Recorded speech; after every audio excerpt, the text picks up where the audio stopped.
Good morning, and welcome to our Creative Conversations podcast, which is a partnership between career and cultural wellness company, the Brimful Life, and No Studios, Milwaukee's social club for artists. And we are broadcasting live from Fall X Festival here in the Wisconsin Center.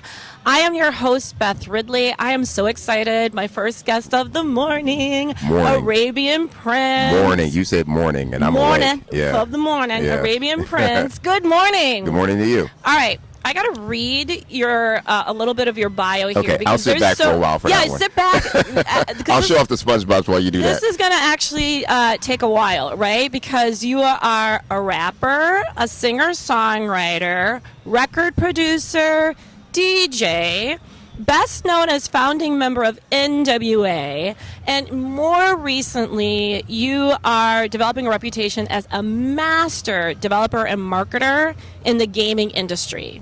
Yeah. That's a whole lot of twists and turns and integrating all sorts of skill sets. You know what? Really, I'm going to be honest. It's all the same. Okay. So let's talk about that. Okay. So where's the common thread line across all of those things that I just listed off? It's all entertainment, and it's all stuff that I grew up on as a kid. I grew up watching cartoons. I grew up listening to music. I grew up wanting to be a DJ. I grew up wanting to be an entertainer. I grew up playing video games. So all of the things that I grew up doing, I decided that's what I wanted to do in life. And that's really my message to kids is, whatever your passion is, figure out a way to make money in your passion, and you'll be happy for the rest of your life. I think that's wonderful advice, because I interview a lot of adults who go through life not really loving what they do because they don't do what they want to do. They always fulfill somebody else's expectations of what they should do. So where did that come from, this confidence, maybe, this courage to just go forward with what you want? Did you have any external pressure saying, no, you should do this, you should be an accountant, or no, you should do this, you should go into law? Or Well, you know what? I had a little bit of both. My mother, I'm an only child growing up in Compton, so you growing up in the hood, you're an only child, your mom's going to be like overly protective of you. So to keep me out of the hood and keep me out of the streets, she put me in Catholic school. But what my moms didn't know is Catholic school was worse than public school, because the nuns and the priests didn't know what was going on. So you could get away with a lot more stuff than you could in the public school. Okay. But I had, I guess she thought she was going to put the fear of God in me, but it wasn't the fear of God. It was the fear of my uncles and cousins who were the crazy dudes in Compton who were telling me, nah, you ain't going to be out here in the streets. Because if you out here in the streets, we out here in the streets. And come here, took me outside one morning. I was a little kid. I remember this. My cousin, he's passed on, so he can't go to prison for this. But he took me outside and put my face in the gutter in some mud. He was like, you see that? That's what they're going to do to you out here. So you don't want to be out here. And I'm like, well, okay, because I was scared of them. Yeah, that's a little bit of like scared straight, tough love going on there, right? They just said, stay, just do what you want to do. Here's music, here's some electronics, here's a ham radio, here's all kind of other stuff to get you motivated. So you actually started integrating music, art, and technology like way back in the day before it became cool, before there was like a whole Fall X, genre and festival around it. And in fact, you started mixing those two so early that you were not even like maybe like ashamed or like embarrassed to say that you were interested in technology, right? Yeah. As a youngster. I started in computers when I was like 16, because when I was 15, I was a DJ, pretty well-known DJ in the school system, doing school parties. And I had my own little teen club at 15 years old called The Cave. And a lot of famous DJs came out of, my club. And when I turned 16, I wanted to make a record, because we started hearing rap come from the East Coast. And even in LA, there was some rap bubbling up. And I'm like, I want to make a record. I didn't know how. I got saved up some money, went in the studio and figured it out. But what I found out when I got in the studio, they had sequencers, like computers and synthesizers to make music. And I'm like, oh, okay, I want to do that. So I need to learn how to get a computer and figure that out. So I bought a computer in like the early mid 80s, and taught myself how to code. And then I was really interested in video games, so then I figured out how to code video games and do animation, and the rest was history. I just started then, and have kind of lived this two parallel life, for 30 something years. So very, pretty much all self-taught then, Yeah, in all terms of self-taught. coding and Yeah. computer and everything like Yeah, that. like I say, I'm from the before times. There was no internet. There was such a thing? Yeah, No internet? no internet. Yeah. Yeah, so how do you even learn if you can't like YouTube a course and how to learn how to do something? You read, you know what I mean? I got books, I read, I got magazines, I read, and I had the hunger to figure this out, because for me, it was like, I wasn't even thinking about money. It was kind of like, ooh, this is cool. I want to make games. Ooh, this is Right. cool. I want to do animation. Yeah. And ooh, it's cool. I want to do music. And I ended up being like that tech dude that will be in the studio with everybody else, helping them figure Right. out how to make music. I think that's another really important life lesson, though, that you shared, is that you can't be overly focused on the outcome. You can't go into something saying, I'm doing this because I want to achieve this. You really have to enjoy the journey, because it is very much a journey. You may not know exactly where it's taking you, but as long as you're enjoying it and you're curious and immersing yourself in something that brings you joy, the outcome should follow, right? Yeah. Success should follow. Is that what you found in your life? Yeah. And you can't be afraid to fail. You know what I mean? Because if you just say, I don't know if I should do that because I'm going to fail, or I say listen to your parents, but my mother knew nothing about rap. Yeah. Because there was no such thing as rap. And when I started rapping and doing music, she was like, well, you still going to school, because I don't know what this is. Yeah. And okay, I did both. You can do both. You can appease your family and your friends and the people that are trying to, protect you and take care of you, but still go out and experiment and do things that you think that are your passion. And if it works out, then you've done something special. Yeah, I love it. So failing forward, it seems like you kind of embrace that through your whole life. Yeah. And so give me an example of maybe how you failed recently, or at least you tried something, the outcome wasn't what you expected, and what do you learn? Like a recent example. Recent, wow. I'm not trying to be rude, but I don't fail much anymore. No, because you know what? I'm going to tell you this, and this is the honest truth. Everything that you do in life, there's a formula.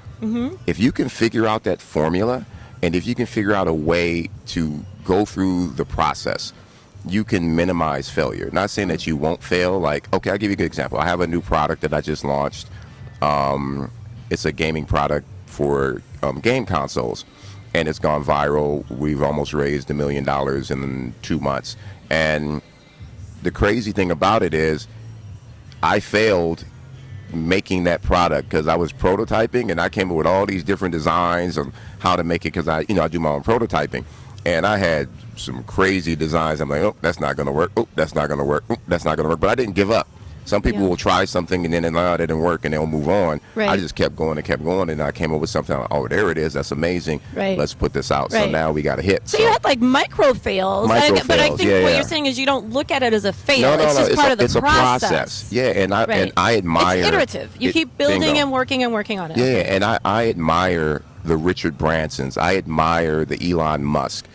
People like that who you see them doing all these different things, and they just keep going. Yeah. Yeah. Well, I think that's probably where your artist background gives you a good foundation for that process, because think about it, like the first rap song that you made or the first song that you created, it's what we hear on the radio is not where you started. Yeah. And so you're kind of used to, I'm going to start here, I'm going to throw away that draft, that was horrible, but I like that piece, and build on until you get to something that, then you put out into the public. Yeah, and to be honest, my first record I ever created was not what I wanted, but it was all I knew how to do, and Yeah. it became a hit. I was like, this is not what I came in the studio to make, but I don't really know yet how to make the sound that I want, so this is good enough for now. Yeah. And it happened to hit the radio and do well, and then over time, I honed my sound, and just like Right. everybody else, if you look at I saw something on Jay-Z when he was on a talk show. They showed him when he was young, and he had a flat top, and and he was like, I hadn't figured it out yet. So yeah, So somebody told me a quote once, today is the worst you will ever be. yeah, I like Right? that. Yeah, Every day you get better. yeah, And better and better. There you go. All right, so let's fast forward then to gaming, right? This is now, how long have you been sort of like seriously into gaming? And how did you get into gaming, and like what are you up to? I've been into gaming for about 35 years. Okay, so Like since the 80s.